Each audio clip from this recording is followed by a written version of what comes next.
Kutu-kutu ni sebenarnya, kutu duit ni hutang. Faham tak ke? Ni hutang, kita hutang dengan orang dulu. Dia undi. Undi 5 orang main kutu 100 orang. Tak.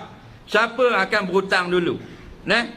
Kita kita hutang dulu. Kita dapat 400. Dah main 5 orang. Tak. Dapat 400 beli sambung rotek. Jadi kita hutang dulu. 4 orang ni akan bagi kita 400. Lepas tu bulan depan kita hutang lagi ke kita bayar hutang?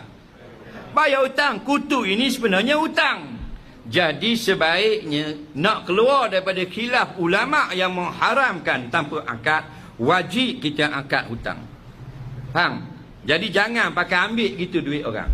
Jadi bila kita giliran kita ambil duit, caranya kita kata gini, saya berhutang dengan awak RM100. Orang yang memberi, saya bersetuju atau saya hutangkan awak RM100. Faham? Time bulan depan kita membayar, saya bayar hutang awak RM100. Saya terima bayaran awak. Barulah tidak ada ulama yang mempertikaikannya. Kalau main ambil itu, takut setengah ulama kata haram makan duit orang, tidak sebenar. Ulama bukan dia kira nak kerak hak orang, dia bagi alternatif cara yang betul.